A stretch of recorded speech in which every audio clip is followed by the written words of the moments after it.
Joining me is Stefan Kuths, Research Director at the Kiel Institute for the World Economy. I'd like to start by reading you a quote, Mr. Kuths. Goldman Sachs says Germany has fallen behind in the modernization of its economy. The Deutsche Bank says Germany is falling behind as a research and innovation powerhouse. What are your thoughts on that?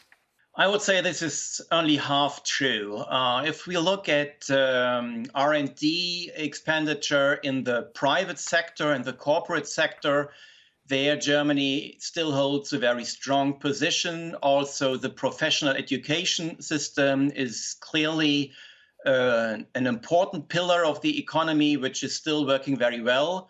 But, and here the two quotes are correct, there are some weaknesses, in particular when we talk about the coverage of high-speed internet access, in particular in the mobile sector. There is still room for maneuver, but we also have to say that the situation there is improving gradually only, but it is improving. What impact has the black zero rule had, do you think, always keeping one eye on the budget deficit? The balanced budget is not hindering Germany from investing. We have seen almost record high levels of government investment being in line with the so-called black zero. It's a question of setting the right priorities. What is actually expanding massively in Germany are items in the budget which have a lot to do with the spending for social support programs. We are an aging population, therefore the pension system absorbs more and more funds. This is a problem, but the debt brake or the black zero is not preventing the German government from investing more aggressively if they want to.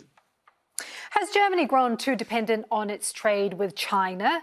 And could it be hamstrung looking ahead as the US looks to counter China? How do you think that's going to play out? The situation becomes more and more difficult, in particular if we see something like a second Cold War between the United States and China.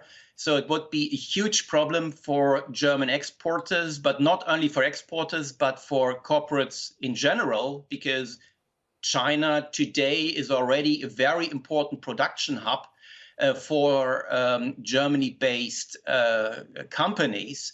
And therefore, it would be extremely difficult if German companies would face a situation where they have to decide between making business with the US or making business with China. Therefore, they will try to find a way to reconcile the one with the other. But the situation is becoming more difficult than it has been in the past. This is for sure. How do you see Angela Merkel's legacy? How do you think she'll be remembered? It's a difficult question to answer in a couple of seconds only. So to put it in a nutshell, I would say that as a crisis manager, she did quite a good job bringing all parties around one table. But if we look at the fundamental decisions that had been taken, there a lot of question marks remain, in particular with the setup of the European Monetary Union, which is still in very difficult conditions. Also, the energy transformation of the economy was not successful, and we are still waiting for a pension reform that is urgently needed, and it was clear that it is needed for many years. So very few important reforms were pushed through during her government period of 16 years. So I would say the overall assessment is very, very mixed. Okay, let's talk about the Eurozone. Ultimately, it was Mario Draghi who, despite opposition from Bundesbank, calmed fears and some would say ultimately saved the euro. Do you think that Angela Merkel's tacit support for Bundesbank's opposition to bailing out Greece might have led to the breakup of the union had louder voices not prevailed?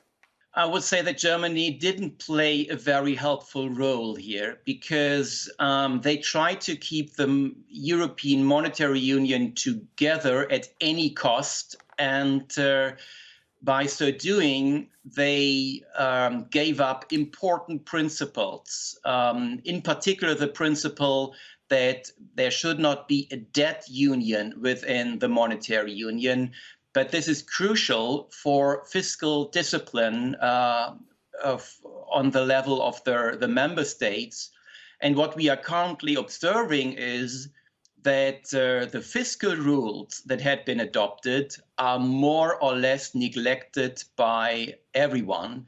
The smaller member countries are still sticking to it, but the large ones, in particular France, Italy, and others, they are more or less ignoring these rules, and it will be very, very difficult to come back to a situation or to come back to a setup of the euro area where we are playing according to rules that everyone can agree to.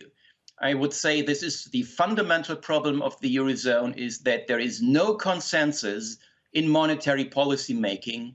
And actually, Angela Merkel did not really say clearly what she wanted. She wanted to kind of manage the crisis somewhat, but what she did is she kicked the can down the road without really solving their underlying problems. All right. Hey, thank you very much for your analysis there, Stefan Kuths, Research Director at the Kiel Institute for the World Economy. My pleasure.